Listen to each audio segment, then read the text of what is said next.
Welcome, sorcerers.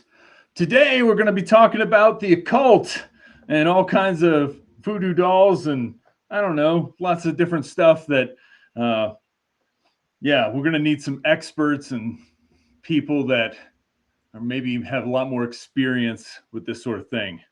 So, I don't know. Do you know anybody like that, Nicholas? Oh, I think I know two people perfect for the job. Really? Okay. Yeah. Well, I guess you have them on speed dial by any chance? Yeah. One sec here. Okay. Boop, boop, boop, boop, boop, boop, boop.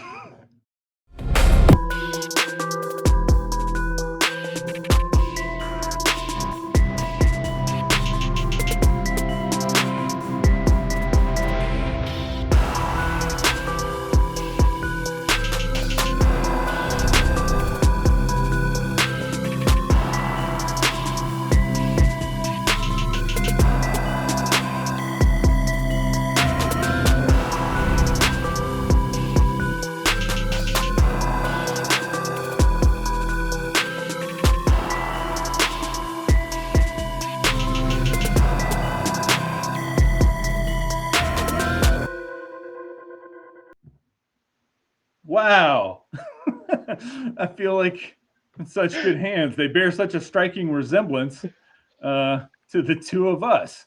I know, those pretty handsome fellows. Yeah. It's almost like we're going to be talking about which instead. Um, yeah. So, in all seriousness, Nicholas was invited to do the podcast. Nicholas is the person who I talked about earlier and who whooped up on me twice in the Cornerstone, which is saying something because I only played 5 people in the whole tournament or 5 games. Yeah. And so, but I really enjoyed your witch list, and I think I really wanted to get you on the show in order to kind of talk about. And for my thumbnail, which you haven't seen yet, I have the question: is witch good? I don't Maybe? know. What are Probably your not. thoughts on that? What are your thoughts on that? I think that Witch is likely worse than doing many other things.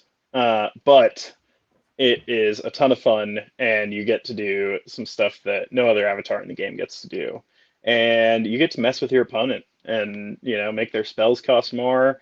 Uh, Often, the decisions made with witch activations are the hardest I've made in sorcery, for Yeah, sure. you would say like you've played a little bit of imposter kind of messing around. So how would you Yeah, gauge levels of difficulty between the two? I think Imposter is definitely a tougher deck and probably a better deck. Of course, you can always pivot with Imposter into something else, and you have some cool late game Witch or Archimago strategies. Avatar Earth is really neat in it, and it is definitely a more powerful deck. But there's something to activating Witch just straight up on turn 3 after playing some big 4 drop and getting people a little scared, a little taxed. So are you okay if we take a look at your list briefly, just kind of to introduce people to this version that you've been Absolutely. running? Okay. So we've got it pulled up. Let me see if I can do this effectively here. Um, Hopefully you all can see this well enough. And so we've got this is earth and fire, first of all, right? What makes you go earth and fire? I guess. Um, well, I wanted to play Castles Ablaze and Hamlets Ablaze and all of the site destruction. My history is I played Magic the Gathering for many years, and I played Modern specifically, and within Modern I played Red Green Ponza, which was a deck that would cast 3 mana spells that would blow up your opponent's lands and land big creatures and then kill them eventually. And so eventually I moved away from Magic, and when Arthurian Legends came out, I saw Castles Ablaze and Hamlets Ablaze, and immediately I knew I wanted to do that. And so pondering kind of which avatar fit it best, Witch seemed like a solid fit because of that taxing ability there, along with just the ability to make your opponent lose some life and tempo them down faster than many other decks could, with even just a few creatures or minions you can control out the game. So how long would you say that you've been working on this list in particular altogether? Initially, Arthurian Legends was released, and I played a lot of Druid. I love Druid, very nature-minded person, and so that was an easy fit. But eventually, kind of grew a little bored of just playing a bunch of broken uniques and getting my opponent dead. So, and especially post errata on Druid, I've been playing Witch basically exclusively.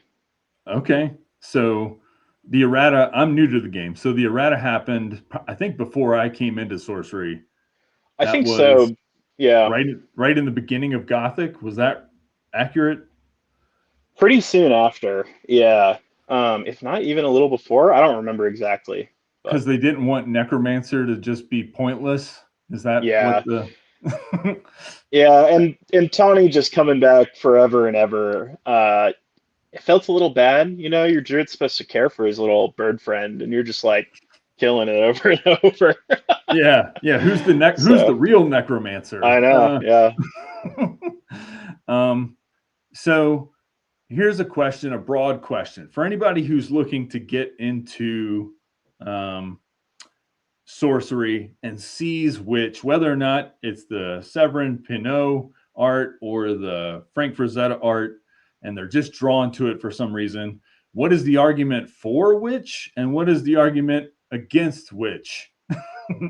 You can choose Yeah, either one first.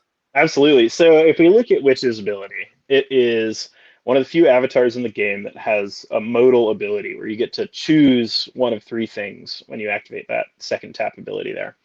Um, One attack, normal tap to player draw site, and you have three curses against the enemy avatar. And so the first one is their spells cost one more. The big downside of this, especially now that the Omphalosis have been printed, is those are not affected by the witch's tax ability there. Really? Yeah, Oh, okay. so you're Yeah. you're cursing the avatar specifically, and Gotcha. so that's a big downside. And it's not always relevant, but can be for sure. Uh, and your other there is you lose 2 life. This is kind of the one that most people highlight in their witch builds. I think a really popular build is kind of the Fury Road, Mono Fire, just like aggro, beat them down list. Yeah, that's the one I've seen the Um, most. yeah, and it's neat. It's not my play style, and I'm more of a mid-rangey sort of disruptive player, and so uh, this one comes in handy a lot in this deck and lets you put people on death's door 1 to 2 turns earlier than you normally would. And then that third one is -3 power until your next turn. It's super situational, but man, when it matters, it matters. Yeah. Can you think of a time that you've used the last ability? I don't know, in the past 6 months. In the past 6 months, Sure. maybe not. Okay. But in playing the deck in total, I have absolutely used the ability to some pretty good effect against a number of different sort of aggressive avatars like Battle Mage and Sure. Blade Dancer specifically. Oh, okay. Awesome. So the argument against Witch would be if somebody, well, I'll let you take it away. I have some thoughts, but I'll share those right after. What would Yeah. be your argument against Witch? So I think the two comparative avatars to Witch that people will often play, or maybe three, is Sorcerer, Imposter, and Geomancer are kind of the builds where you can play your site destruction spells and still have some value behind them. And so Sorcerer is going to be better in those longer games. Just drawing extra spells every turn is just an insane way to generate value over the course of the game and pull ahead in the late game. Uh, Imposter, you have a lot more like within your toolbox, basically, not an actual toolbox, but You can do more things. Turning into something like a Pathfinder on turn 3 lets you sort of draw cards in that early game, which lets you be ahead on resources in the late game. And then you also have other game plans that you can shift to, including just turning into a sorcerer in Archimago or witch. Yeah. See, my thoughts would be like if I'm thinking about a new player, I think that second ability draws people immediately, Mm-hmm. and I think it's a trap in some ways. I think that the first ability needs to be peppered in, and it requires a lot of decision points that you're able to get wrong a lot. Yeah. And you probably have a lot of feel bads when you just get rolled and don't realize maybe all the little points along the path that, oh, I could have chosen 2 damage and that would have made this hyena get them on death's door 5 turns down the Yep. road or whatever, right? Which to me seems like super complicated. Like the branching paths are, I think, huge in this deck. Yeah, and especially with that tax ability, you need to know what your opponent has in their deck, or take an educated guess, Right. because it's not going to be great if they're going to go to 4 sites and then just play a 3-drop. They play their Autumn Unicorn. It would have been better for you to just deal 2 damage or whatever. Sure. And so it is definitely some skill intensive decision making. It's counting up like how many turns away. I often think about with making them lose 2 life, you have to kind of add that up of like, okay, if I activate that the next 2 turns, is that going to put them on death's door earlier, or is it not going to matter? And so Hmm. that's kind of the thinking I put behind it often. And so with the new courts, they're all everybody in the community is talking about them because not much happens in Sorcery World. Yep. So I see Yeah, that we you got have the, we got 4 new cards. yeah, And they're the woo! talk of the town. Yeah, which is really funny. Just looking outside of Sorcery World at all the other card games that get like Yeah. 800 cards in 2 months, and we get 4, and we're just like, what? It's crazy. So you have 2 courts of equity in here, but not the mob court that does the damage and fire. Tell me about that decision and how that's been in play. Yeah, I'll talk about the Fire Court first. And Okay. this is sometimes a very aggressive deck that, if your hands line up correctly, you can be on the beatdown. But it's worth playing enough uniques and elites that damage is going to add up. And this deck already struggles into aggressive strategies. And so dealing damage to yourself is just not great. Not what we want to be doing. Okay. Not a Court of lot of life Equity. gain in which. No, no. I don't Okay. think there's actually a single point of life gain in this deck, Good if to I'm know. You're remembering living on the correctly. edge. Yeah, yep, yep. We Okay. start with 20 as intended, and Court of Equity though is a really interesting card that creates a lot of deck building decisions that are tough. So a lot of the most powerful cards in Sorcery are uniques and elites. We're looking at stuff like Gargantula, Paladins, Archangel Michael, Baylor, all those sort of things. Many of those are in this deck um, that are taxed by courts, or Right. specifically Court of Equity.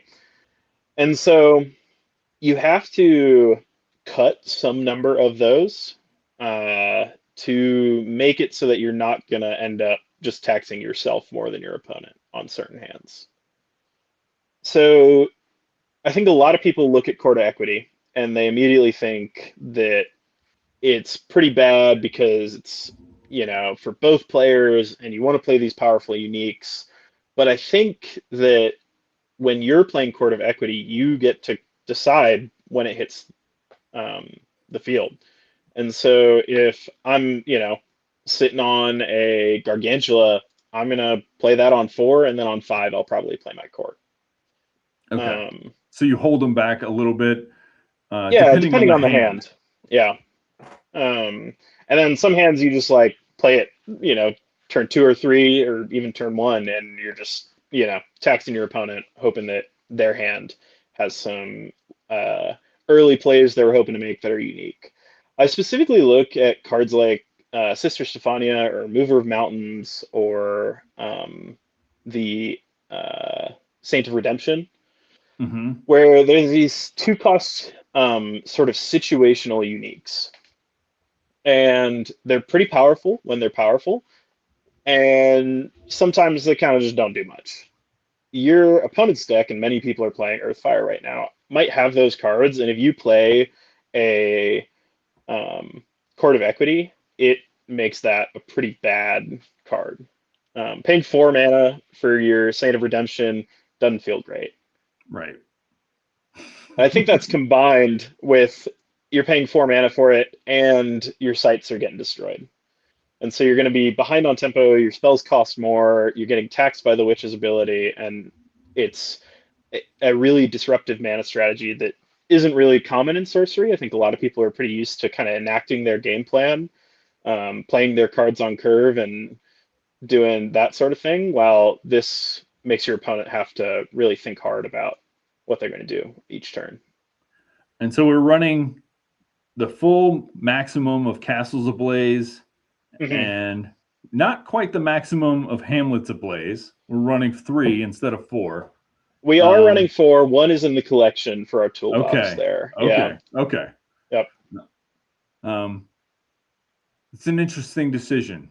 Tell me about that. I mean, I guess that's a really small thing, but for people who are interested in Yeah. Witch and trying this list, why put that one in the collection instead of having it main deck?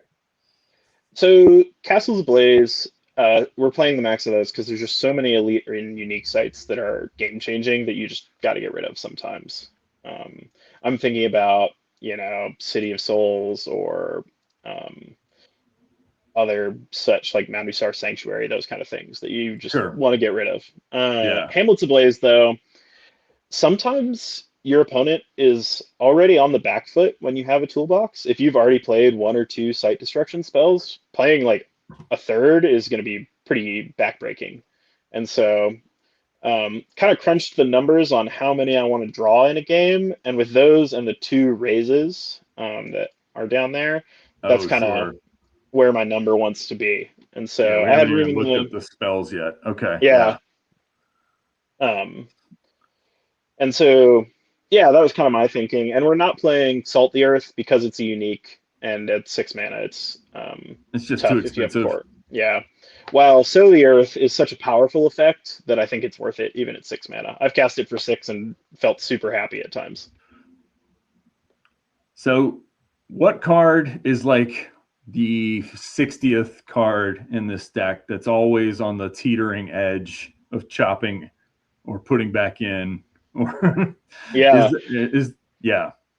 I actually play 61 cards in all of my decks. And I've done that Do you really? forever. Yeah. It's a prime number, so it's stronger. Okay. This is some witchy stuff. But Perfect for the theme of the deck. Feel like there's some numerology happening. That's like it's just some science beyond science. really, that 61st card for me is generally a card that I quite like. Okay. That is maybe not the best card to put in the deck, but because I like it so much, I want to play it. And I in have this case, it's Vivian the Enchantress is my 61st card in which. that So, was not going to be my guess as to what it was, but let's look at oh, what Vivian was real your quick. guess? Well, my guess was going to be Peasant Revolt, but go. Oh yeah, no, that's just a good card. Okay. Vivian is. Okay. Yeah, we'll talk about Peasant Revolt. Yeah, I don't want to get too ahead of us. Maybe we can go down the artifacts, but we can touch on Vivian real quick. Okay. This is a really powerful effect in Witch because it lets you double tax your opponent. If you're able to make all their spells cost 2 more, especially against an Archimago or any deck that's trying to curve out effectively, it's a tough game to continue there. Yeah. Have you ever had an opponent that's gotten extra salty with you? Like, Oh yeah, yeah. No, this is not a friend making deck. This is a this is a blow up their stuff and they don't get to play as much of the game as you do. If all things go right. yeah, absolutely. You would hope that in more competitive setting, like a cornerstone or something, people would be okay with that. But I know that, sometimes we're just playing casually at the store or whatever. And I didn't know if somebody was just like, I never want to see that deck ever again. um, yeah, I think my buddy Jeff, who I play against a lot, is done playing against the Switch list for some time. So, All right. So let's see. We're looking at the artifacts now. We've got Onyx Core, Philosopher's Stone. I don't know if there's a good way that I can do this on StreamYard. Our heads might be covering up the, let's try to put them at the top. But we've got Onyx Core, Philosopher's Stone, Ring of Morgan, Ruby Core, two toolboxes, and one Torrid Omphalos for Earth and Fire. Yeah. Has this ever changed at all? Or has it always been kind of this stock kind of it has a little powerful bit. list? Okay. For a while, I was not playing Philosopher's Stone, and I did trim one toolbox eventually.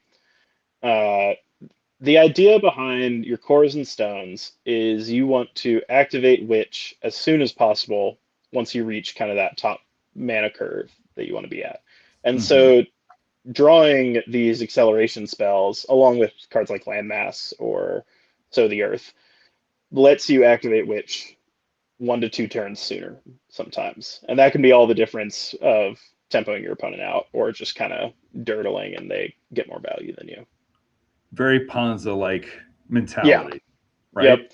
Yeah, we're playing our mana dorks, and there's always the like, if you play a core turn 1, you can Hamlets Ablaze or Castles Ablaze turn 2, especially with these new dual sites from Gothic, the active volcano. Which has got to be sweet. It's got to be a good feeling for you. Yeah. It's pretty brutal. There's lines where if you go second, you can also sinkhole their site that's closest to you, and then like Hamlet's Ablaze, their site on the back, and that's like just so brutal. And so in those types of games where you're just like, okay, I've successfully in the early game, I've ramped, I've destroyed. How do I win? What's my when I'm getting into mid game, how am I trying to take this down before they can stabilize? Initially, when I built the deck, it was much more prison-y with more taxing effects and trying to like lock your opponent out of really like being able to play much of any spells. Things like Maddening Bells, and I was playing air for grapple shots to get it over there and that kind of stuff. And really, I think these Hamlets Blazes and Castles Blazes and this mana disruption is better spent as sort of a tempo piece and a card advantage piece. So when I Hamlets Ablaze a site, my opponent then has to draw a site to replace it. So I'm trading a spell from my hand to force you to not draw a spell on your turn, basically. And so that eventually I'm going to end up with more spells than you in that sort of mid-game section, where I can play these efficiently costed creatures, like your Autumn Unicorns and your Order of the White Wing and, Gargantula and Paladins and Root Spider, and just be on the beatdown early while your opponent's still on the back foot. Got new addition here. We got one Carrion Beetles. Yes, yeah, one Carrion Beetles. I shout out to Tiger G, who has left a lot of comments on the deck list, and I'm playing one Assorted Animals, and I think it's reasonable to want a 1-drop. It's also good against Archimago. I found that if somebody caves in your cores, you might want to common sense for a burrowing creature, that kind of thing. Yeah, if somebody does that, who would ever? Yeah, who would do that? Who would do such a thing to the lowly witch player? So, no, I agree with you, though. I love Assorted Animals, and I think having that 1-drop is awesome, and having a burrowing creature is definitely part of that. If if I could play all beast all the time, I would, but I don't think they're good enough, sadly. One day. One day. So I think we've kind of gone through the main strategies of the deck. Let's talk about sites. I think, people don't pay enough attention to sites. On the surface, this looks simple, but the threshold costs in this deck are insane. Like, I'm looking at this, and there's like 4s, 3s everywhere. In both elements. So what has your experience been in meeting those requirements so far? Yeah, so if you look at cards like Archangel Michael or Morgana Le Fay, they are big splashy cards, or even Paladins or Gargantula, that have these high requirements on threshold, but are so impactful when you play them that if you play them 1 to 2 turns late on your curve, it's still good. I'm happy to play Archangel Michael on turn 6 or turn 7 instead of right on 5 there. I think especially with Morgana Le Fay, I usually try and hold it until you can also then cast a spell off her immediately to get some of that card advantage. And so I'm happy to play this when I have, 7 mana out. And I've developed kind of my site base a little more and have all my threshold I need. So the 2 Valley of Delights, pretty good role players in this deck, I would imagine, is like, they're not ideal, but like we have to have them sort of thing. Yeah, you mentioned Peasant Revolt earlier. This is one of my favorite sorcery cards. It's really ridiculous and totally just steals games. Your opponent will be like playing and it'll be really close, and then you'll cast a Peasant Revolt and they'll suddenly have 2 mana because all their sites are elite or unique. So because of that, though, if we're playing Peasant Revolt, our site base has to be kind of not too many uniques and elites. The exceptions being City of Souls gets you ahead on mana, so it's quite good. Court of Equity, we've talked about. And then just like these super sort of splashy game-changing ones like Field of Camlan, or Garden of Eden, or Mount Dusar Sanctuary are kind of the ones that we're Pillar of Zyros is your 1 life gain card. Oh, I do have life gain in here. There we go. Nice. Yeah. That is one I have considered cutting, but I think you struggle so much in the aggro that it's really important to have there. So, yeah, and the Valley of Delights, despite being elite, are really important for getting your fixing. This deck was not nearly as good until these Fertile Earths and Active Volcanoes. Yeah, I can imagine. Yeah, I can't even imagine how you would pull off some of these cards because, I mean, I don't know. I guess you don't have a lot of low drops, but even things like the Order of the White Wings, if you're getting those out effectively early, it's got to be pretty tough without those double threshold lands. So, yep. Is there anything that you can think of that we didn't get a chance to talk about with this version of the deck, this list in particular, that you really enjoy? Yeah, I mean, in my deck building, I include lots of little one-ofs, not all of which are necessarily ordinary. You'll see some weird numbers, like I probably should be playing 4 Kettle Tops, but I like the 3 because I don't really want to draw more than one of them in a game necessarily. Okay. And so, is that just because of you don't like leprechauns? Like there's a fear of leprechauns, or what? Yeah. I watched the Leprechaun movie with Warwick Davis. No.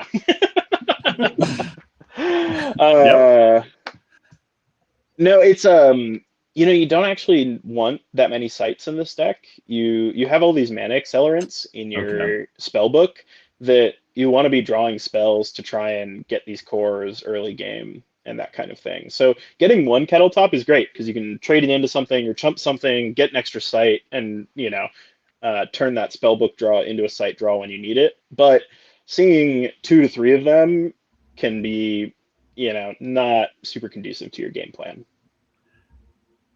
Just a random question that comes from like another podcast. I don't know if you've ever listened to the Sorcery 102 podcast over in Portland. But they had this little debate, and I think it's a debate a lot of sorcery players have: kettle top versus land surveyor. Where do you Yeah. fall on that divide? I like the kettle top as a beater. It's less of a brick drawing late game. Gotcha. Yeah, the fact that like you're disrupting early game enough in this deck that sometimes your kettle top will deal, 6 to 8 damage, which I think is worth it. Sure. I can see that. I can see that argument. I don't know where I fall on it yet. I think it depends on the deck a lot. Yeah. If you're planning to being attacking with your minions, then I think kettle top is better. I think if you're a more defensive deck, then land surveyor has some merit. And I think that's where I'm at because I'm playing Archimago a lot. And I'm like, honestly, I don't care if I'm winning with the beatdown or if I am. It's like Gift of the Wolf or Onslaught. So Yeah. I'm like pumping them anyway. That I Well, and just, sometimes in that deck, drawing a site immediately can turn on your it matters. craterize and that kind of thing. So There's certainly been moments where I'm like, I have to wait a turn because I don't have the extra land to do an Imperial Road or craterize. And so it's like, I really need the land now. Yeah. So, but I could see why having it in a beatdown deck is a lot better because eventually they do have to deal with the kettle top leprechaun, Yep. or he will take them down. Yeah, he also just trades with your opponent's kettle top, which is meaningful. It's There's a whole kettle top fight club out yeah. there. Oh yeah, kettle tops. I feel like it's maybe the minion that has killed like an opposing minion of the same name the most in sorcery all time. That's my I think guess. I wish there were some statistics out there. I wonder if Ira Chief Curiosa guy is keeping track of that. How much kettle top on kettle top violence has there been I in think it's a the lot. realm? Yeah. So let's see. I'm trying to look for any last sort of like one spicy. We've got the Peasant Revolt, which is spicy. There's a couple sites which are just like, I get it. If you pull that vast desert and you just happen to pull it off, great. If it just blows somebody out, it's awesome. Yeah, there's a couple different deserts. I just like playing the ones with different art. Yeah, of course. So. It's pretty. It's very pretty. We've got the one vile imp. Yeah, so a lot of those one of ordinaries, we play 2 common sense. So Sure. Okay, so you can kind of fetch whatever you need, whether or not. And the red main hydras for the assorted animals, I imagine. Yep. That's a good fetch. So, okay. So, let's pull back from this deck list a little bit. I know from talking with you at the shop, you're considering taking this to the Avatar of the Realm. Any thoughts on that going forward? I mean, I think my thoughts on Avatar of the Realm is it hopefully won't be like too cutthroat competitive. I think the prizing situation they've got there where it's based on your highest placing for each avatar is going to create some more diversity and some more interesting deck lists. So I don't know if too many people are playing against witch site destruction very often, and so there is some it's just gonna throw people off. We'll see. I just love it, so I'm gonna keep playing it. There's something to be said for playing the deck that you love and you feel comfortable with in any kind of big tournament because switching it up, just all the lines. You're just in any situation. At least you can know exactly what my how do I get out of this thing. Whereas with a new deck, you may not know that off the top of your head. So yeah. Let's see. Any other final questions? Oh, I do have a couple random broad questions if you have a moment. Absolutely. Because I'm always curious about folks that get into sorcery since it's such a niche kind of game still. So you said you used to play Magic. I see a Flesh and Blood poster in the back. Oh yeah, I've got my wall banner. Yeah, sweet. And I had heard that you were pretty good in the Flesh and Blood scene. What do you get out of sorcery that you feel is different than the other games? What is it that like keeps you kind of coming back to it? Yeah, I left Magic. I was starting to play it a little more competitively, going to larger events, kind of playing all the RCQs and that kind of thing. This was around the time that they started doing that fire design stuff, where they'd just like print powerful cards into the game and see what happened, Hmm. Yeah, which we saw led to what some, happened. yeah, yeah, we saw it happen. It wasn't very fun. And so 15 bannings. yeah, Yeah. yeah, exactly. And so that, along with Universes Beyond, and just the high variance of competitive Magic, there's only so much you can do being a specialist player, and in every TCG I play, I kind of just want to play my one thing. I like mastering it, and so it's such a high variance game at a competitive level that you just got to get really lucky to win events. So Flesh and Blood really attracted me because it's not one of the IP games. It's its own world. It's fantasy themed, and the variance is really, really low in Flesh and Blood for the most part, Mm, or at least at the time it was pretty low. Um, so that was really attractive to me, because the better player more often wins than many other TCGs. yeah. And so I got to pour a lot of time and really kind of hone my skills and see the payoff for it, which was nice. Um, Now I don't really have as much time to travel for larger competitive Flesh and Blood events, and along with just how the rotating system within the game works, I don't have a deck that I'm like in love with necessarily in the game currently. So Okay. saw some sorcery cards. I love traditional art. Um, just any old school fantasy stuff. I'll just eat it up. Have you Um, been in since the beginning of sorcery, or I saw the Kickstarter and was just out of college, so that was just never going to happen, not gonna basically. happen? Fair. Yeah, and but when I was just out of college, I had a friend who did do the Kickstarter, and he had the decks, and we played a good bit and had a ton of fun. The games are definitely kind of random at times. Uh-huh. So, which honestly, right now, and kind of where I'm at with my TCG gaming, I like it. It's fun. It's less predictable. Cool things happen. Yeah. And the fact that it's just one game, I know some people who are more competitively minded would prefer to reduce the variance by having more games. However, I almost like it because it's just chaos. It's like the universe. It's just who knows Yeah, what could happen on any given Sunday. yeah. Flesh and Blood is also best of one, and it gives it this kind of sort of edgy, like it's you versus me, and it like you got to win. While Yeah. in Magic, you'll like lose the die roll round one or game one, and you'll be like, "Well, I'll probably lose this," and maybe get it back in the next two, Sometimes which people literally feels, just scoop. They won't even yeah, like show you their yeah, cards in Magic. yeah. No, I have done that before. If it's really bad, I'll just be like, "I don't want you to sideboard into Yeah, me. I don't want you knowing what I'm on." right. Um, I so thought sees you and you're like, I scoop. yeah, yep.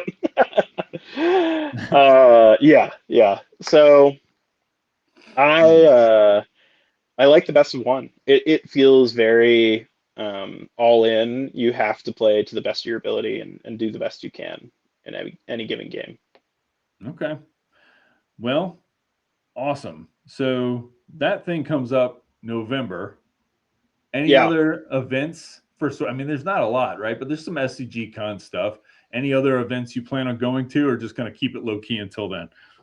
yeah. We'll see about Sorcery Con. It's kind of later in the year. I just gotta decide if I'm going or not, but I've got some time. Fair. Depends And on your big then winnings. If you get like the that's true. Yeah, make a ton of money. Just I'll go to yeah. all of them. Get officially sponsored. I don't know, like a I NASCAR yeah, jacket of yeah. sorcery. There we go. Yeah, I don't know if there's any sponsored sorcery players. I If don't you are think out so there, either. congratulations. You made Yeah. it. Yeah. Well, hope that you're the first. Well, thank you for for joining. to talk about, I think, an avatar that people tend to overlook, maybe just because it's hard to pull, honestly, out of a set that people don't open a lot. Yeah. Yeah, no, I mean, I had to hunt mine down, and eventually I got my Frank Frazetta printing, but Yeah. um, Which is yeah, it's still hard to get, but I think honestly, like people scoff at the price, but I'm like, it's Frank Frazetta art. Like it's really cool. and it's So really cool. Yeah, it's I think it was worth what I spent on it, but you yeah. know, it's also a piece of cardboard that Right. Yeah. If so you got a hospital bill, whatever, do that. But at the same yeah. time, we're talking sorcery. So Yeah, yeah, we're all spending money on pieces of cardboard that look different. So it's, you know, if you start to question that, it all falls apart. yeah. All right, Nicholas. Thanks so much, man, for showing up for this little interview. Yeah, you got the Rule Zero bump now. I don't know what that means. It means you'll have people in your comments saying crazy things to you. That's what it means. Yeah, yeah. Come, you know, you can message me on Discord or, you know, Yes. feel free Where can to. people reach you? If I didn't know if you wanted people to reach out, No, but you're totally welcome to. I'm at Trout Hammer on Discord. Yeah, at Trout Hammer, all one word. And I'm in the main one. I'm in most of them. So you can at me and ask questions, or you can leave comments on the deck list, and I'm happy to answer. So yeah, and I've seen your name before meeting you on Curiosa. And I was oh, like, funny. yeah, it's funny because the name's easy to remember. So I was It like, is. Yep.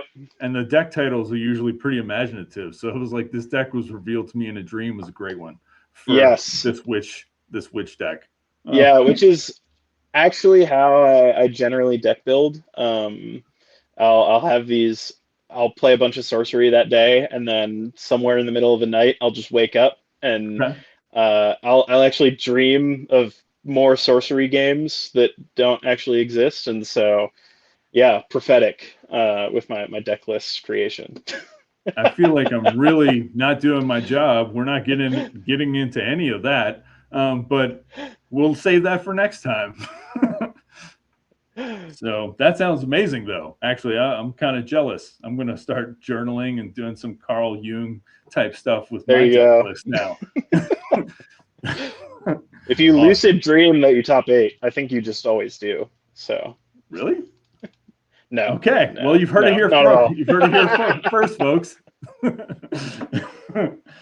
Finally, I'm going to break Doom Prophet. Yeah. Woo! Yeah, All right. Well, that's your thanks so much. 61st. That's my 61st card in every deck. Absolutely. Nice. Well, have a great rest of your day, man. Yeah, you as And well. to all the sorcery folks, I don't know. I hope you come down to Asheville sometime. Come to Gamers Haunt. See us. Come to the Tokyo Toy Box. Play us in some events. We're friendly enough. And that's a great way to end. Anyway, bye, y'all.